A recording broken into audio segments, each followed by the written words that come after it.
Hello friends, welcome back to our channel. அம்மா முழு பச்சை பயிரை வச்சு ஒரு சூப்பரான குழம்பு செய்வாங்க. இந்த குழம்பு செய்கிறப்பவே வீடே மணக்கும்.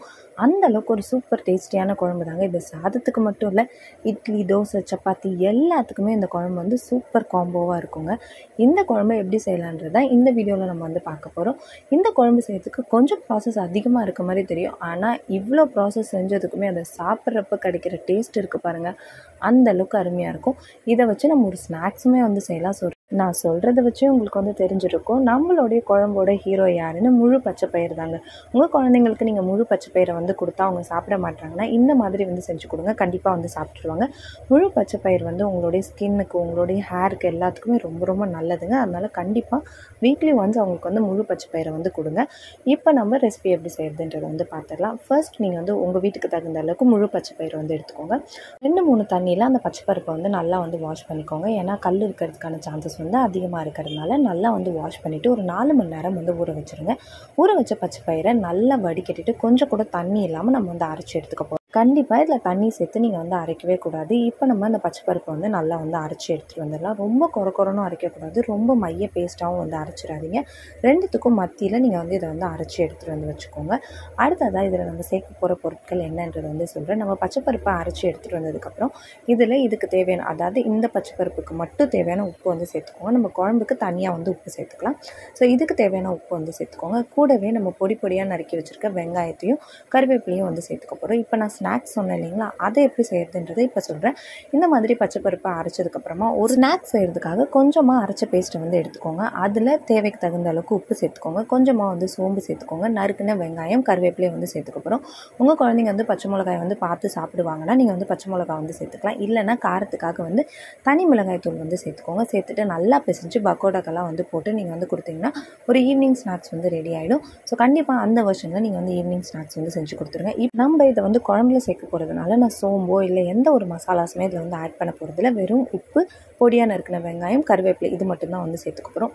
சேர்த்துட்டு நல்லா பிசைஞ்சு எடுத்துக்கோங்க. ரொம்ப தண்ணியாகவும் இருக்கக்கூடாது, ரொம்ப கெட்டியாகவும் இருக்கக்கூடாது. நீங்கள் இப்போ பார்த்தீங்கன்னா தெரியும் எந்த அளவுக்கு கன்சிஸ்டன்சி இருக்குன்னு சொல்லிட்டு. இந்த அளவுக்கு இருந்தால் போதும். இப்போ நம்ம இதை டீப் ஃப்ரை பண்ணி எடுத்துக்கலாம். நம்ம இதை டீப் ஃப்ரை பண்ணுறப்ப ரொம்ப பொரிஞ்சிடணும்னு கிடையாது. அதை பகோடாலாம் எந்த அளவுக்கு கிறிஸ்பியாக இருக்கும் அந்த அளவுக்கு பொரிக்கணும்னு கிடையாது. ஓரளவுக்கு சாஃப்டாக எடுத்துக்கோங்க. ஏன்னா நம்ம குழம்புல போடுறதுனால அப்போ மொத்தமாக வெந்துடும். ரொம்ப நீங்கள் மொறுமொறுன்னு எடுத்துட்டிங்கன்னா அது குழம்புல கொஞ்சம் ஊறதுக்கு டைம் எடுக்கும். அதனால் நீங்கள் அந்த அளவுக்கு எடுத்துகிட்டு போகாமல் ஓரளவுக்கு ஒரு முன்ன ஸ்டேஜ்லேயே எடுத்துருங்க. இப்போ நம்ம இரும்பு வானலில் தான் டீப் ஃப்ரை பண்ணுறோம். ஏதாவது டீப் ஃப்ரை பண்ணுறீங்கன்னா நீங்கள் இரும்பு வானலில் ப்ரிஃபர் பண்ணிக்கோங்க.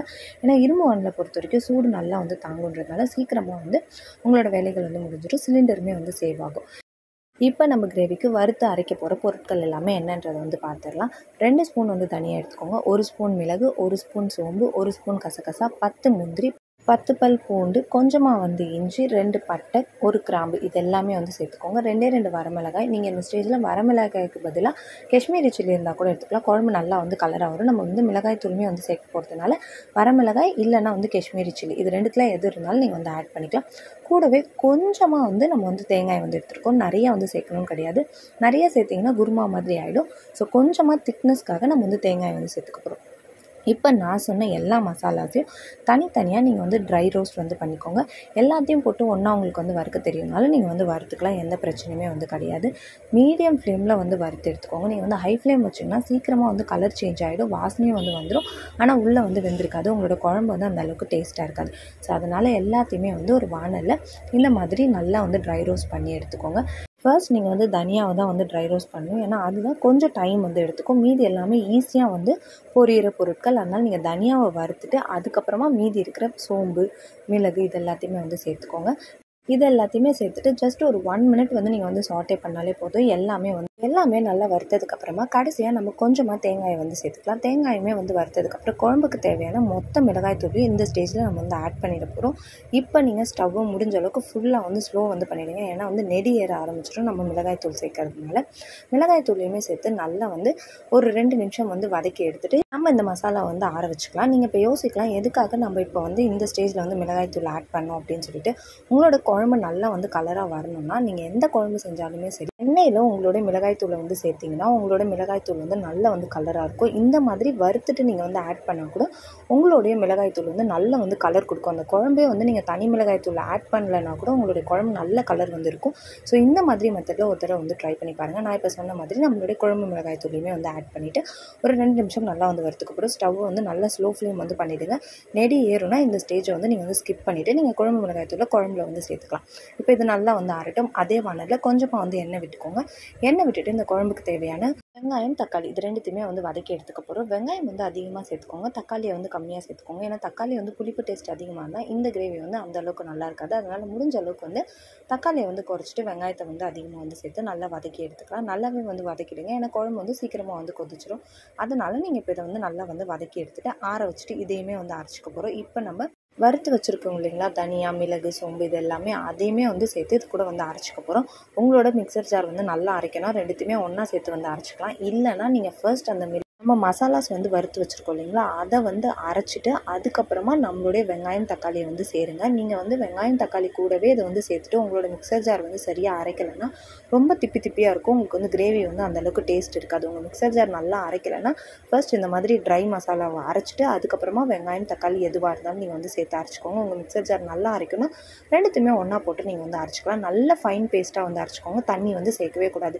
இந்த வெங்காயம் தக்காளியில் இருக்க ஈரத்துலேயே அது வந்து நல்லா வந்து ஒரு ஃபைன் பேஸ்ட்டாக வந்து ஆகிடும். இப்போ ஒரு பேன் வந்து எடுத்துக்கலாம். அதில் கொஞ்சமாக வந்து எண்ணெய் சேர்த்துக்கோங்க. சோம்பு, பட்டை, கிராம்பு, ஏலக்காய் இந்த மாதிரி மசாலா ஐட்டம்ஸ் எல்லாமே சேர்த்து நல்லா வந்து பொரியட்டும். பொரிஞ்சதுக்கப்புறமா கொஞ்சமாக வெங்காயம், கொஞ்சமாக வந்து தக்காளி வந்து சேர்த்துக்கப்புறம் நிறைய வந்து சேர்க்கணும்னு கிடையாது. ஏன்னா நம்ம ஏற்கனவே வந்து வறுத்து அரைச்சிருக்கோன்றதுனால இதில் ஜஸ்ட் ஒரு டேஸ்ட்டை என்ஹான்ஸ் பண்ணுறதுக்காக கொஞ்சமாக வந்து வெங்காயமும் தக்காளியும் வந்து சேர்த்துக்க போகிறோம். இது வேண்டாம்னு நீங்கள் நினச்சிங்கன்னா இந்த ஸ்டேஜில் நீங்கள் வந்து ஸ்கிப் பண்ணிடலாம். இப்போ இந்த வெங்காயம் தக்காளி நல்லா வந்து வதங்கட்டும். நம்ம அரைச்ச மசாலாவை இந்த ஸ்டேஜில் வந்து சேர்த்துக்க போகிறோம். நம்ம அரைச்ச மசாலாவை சேர்த்துட்டு ஒரு மூடி போட்டு ஒரு 5 நிமிஷம் வந்து கொதிக்க வச்சுருங்க. நல்லா வந்து எண்ணெய் பிரிஞ்சு வந்து வரணும். ஒரு 5 நிமிஷத்துலேயே எண்ணெய் பிரிஞ்சு நல்லா வந்து இந்த கிரேவி வந்து திக்காகிடும். ஏன்னு பார்த்தீங்கன்னா நம்ம இதை வதக்கி வந்து அரைச்சிருக்கிறதுனால ரொம்ப நேரம் குக் பண்ணணுன்ற அவசியம் கிடையாது. ஒரு 5 நிமிஷத்துலேயே உங்களோட எண்ணெய் பிரிஞ்சு இந்த மசாலா வந்து சூப்பராக வந்து ரெடி ஆகிடும். இந்த ஸ்டேஜில் நம்ம குழம்புக்கான மொத்த உப்பையுமே வந்து ஆட் பண்ணிக்க போகிறோம். நம்ம பகோடாவில் உப்பு போட்டிருக்கோன்றதுனால கொஞ்சம் வந்து குறைச்சி போடுங்க. ஏன்னா பகோடாலையும் நீங்கள் அதிகமாக உப்பு போட்டுட்டு இதுலேயும் வந்து அதிகமாக உப்பு போட்டிங்கன்னா உங்களுக்கு வந்து கறிக்க வந்து ஆரம்பிச்சிடும். அதனால் இந்த ஸ்டேஜில் கொஞ்சம் வந்து குறைச்சி போட்டுக்கோங்க. அப்புறமா கடைசியாக உங்களுக்கு வந்து உப்பு பத்தலைன்னு தோணுச்சுன்னா நீங்கள் வந்து உப்பு ஆட் பண்ணிக்கலாம். இப்போ நம்மளுடைய கிரேவி நல்லா வந்து கொதிச்சு வரட்டும். கொதிச்சு வந்ததுக்கு அப்புறமா கொஞ்சமாக வந்து தண்ணி ஆட் பண்ணிக்கோங்க. உங்களுக்கு வந்து கெட்டியாக இருக்கணும், அதாவது இட்லி, தோசை, சப்பாத்திக்குனா இதில் வந்து தண்ணி ஆட் பண்ணாமல் நீங்கள் வந்து சேர்த்துக்கலாம். இல்லை நம்ம வந்து சாதத்துக்கு பிசைஞ்சிக்க போகிறோம்னா கண்டிப்பாக வந்து தண்ணி வந்து ஆட் பண்ணியிருக்கணும். இப்போ நீங்கள் பார்த்தீங்கன்னா தெரியும் நம்மளோட கிரேவி நல்லா வந்து திக்காக வந்திருக்கு. நம்மளோட எண்ணெயுமே வந்து பிரிஞ்சு வந்துருச்சு. இந்த ஸ்டேஜில் நான் சொன்ன மாதிரி வந்து தண்ணி ஆட் பண்ணிக்கோங்க. நான் இப்போ இதை வந்து சாதத்தில் போட்டு பிசைஞ்சிக்க போகிறதுனால கொஞ்சமாக வந்து தண்ணி ஆட் பண்ணியிருக்கேன். ரொம்ப கிடையாது, ஒரே ஒரு கிளாஸ் வந்து தண்ணி வந்து ஆட் பண்ணிக்கோங்க. எதுக்காகனா அந்த பகோடாக்கள் வந்து கொஞ்சம் நல்லா அந்த உப்பு காரம் எல்லாத்தையும் இழுக்கணுன்றதுனால கொஞ்சம் ஈரப்பதம் இருந்துச்சுன்னா சீக்கிரமாக வந்து அந்த பகோடா வந்து நல்லா வந்து அப்சர்வ் பண்ணிக்கோன்றதுனால இப்போ நான் இந்த தண்ணியை வந்து ஆட் பண்ணியிருக்கேன். இதை மூடி போட்டு நல்லா அந்த தண்ணி தலை வந்து கொதிக்கிட்டோம். கொதிக்கிற ஸ்டேஜில் நம்மளோட பகோடாக்கள் வந்து ஆட் பண்ணோன்னா நம்மளுடைய அந்த பச்சைப்பருப்பு பகோடா வந்து நல்லா அந்த உப்பு காரத்தை வந்து உறிஞ்சிருக்கும். அதுக்காக தான் நம்ம வந்து தண்ணி ஆட் பண்ணியிருக்கோம். ரொம்ப வந்து தண்ணி ஆட் பண்ணணும் கிடையாது. ஒரு 1/2 to 1 கிளாஸ் வந்து தண்ணி ஆட் பண்ணால் வந்து போதும். இந்த ஸ்டேஜில் நம்மளுடைய வறுத்து வச்சுருக்க பகோடாக்களையும் வந்து சேர்த்தாச்சு. இந்த பகோடாக்கள் வந்து நான் சொன்ன மாதிரி உப்பு காரம் எல்லாமே உள்ளே இறங்கி இன்னுமே வந்து சாஃப்ட் ஆகிறதுக்காக ஒரு 2 நிமிஷம் நம்ம வந்து கொதிக்க வைக்க போகிறோம். ஒரு மூடி போட்டு ஒரு 2 நிமிஷம் வந்து கொதிக்க வச்சு எடுத்திங்கன்னா ஒரு சூப்பரான முழு பச்சை பருப்பு பகோடா குழம்பு வந்து ரெடி ஆகிடும். நான் இதில் சொல்ல வேண்டிய விஷயங்கள் என்னென்னா தேங்காய் வந்து கம்மியாக வந்து சேருங்க. தேங்காய் அதிகமாக சேர்த்துட்டிங்கன்னா குருமா மாதிரி வந்து ஆகிடும். டேஸ்ட்டே வந்து மாறிடும். தேங்காய் வந்து கம்மியாக சேர்த்துக்கோங்க. நான் சொன்ன மெஷர்மெண்ட்ஸில் மசாலாஸ் வந்து எடுத்திங்கன்னா ஓவர் மசாலாவும் இருக்காது, ரொம்ப கம்மியாக இருக்கிற மாதிரியும் இருக்காது. இந்த மாதிரி நீங்கள் வந்து ஒரு தடவை செஞ்சு பார்த்துட்டு எப்படி இருந்துச்சுன்னு சொல்லுங்கள். கண்டிப்பாக இது வந்து சாதத்துக்கு ஒரு சூப்பரான காம்போங்க. நல்ல சுட சுட சாதத்தில் நம்மளுடைய பகோடா குழம்பு வந்து ஊற்றி சாப்பிட்டிங்கன்னா எந்த சைட் டிஷ்ஷுமே வந்து தேவையில்லை, அவ்வளோ டேஸ்ட்டாக வந்திருக்கும். இட்லி, தோசை, சப்பாத்தி எல்லாத்துக்குமே ஒரு சூப்பரான காம்போ இது. கண்டிப்பாக வந்து ட்ரை பண்ணி பாருங்கள். இந்த வீடியோ உங்களுக்கு பிடிச்சிருந்துச்சுன்னா லைக் பண்ணுங்கள், ஷேர் பண்ணுங்கள், கமெண்ட் பண்ணுங்கள். மறக்காமல் நம்ம சேனலுக்கு சப்ஸ்கிரைப் பண்ணுங்கள். பக்கத்தில் இருக்க பெல் ஐக்கானில் ஆல் என்ற ஆப்ஷன் வந்து சூஸ் பண்ணிக்கோங்க. உங்களோட ஸ்பெஷல் ரெசிபிஸ் ஏதாவது வச்சுன்னா மறக்காமல் கமெண்ட்டில் சொல்லுங்கள். உங்களோட நேம் சொல்லி கண்டிப்பாக நான் அந்த ரெசிபியை வந்து நம்மளோட சேனலில் வந்து போஸ்ட் பண்ணுறேன். இந்த வீடியோ பார்க்குறதுக்கு உங்களோட டைமை ஸ்பெண்ட் பண்ணதுக்கு தேங்க்யூ.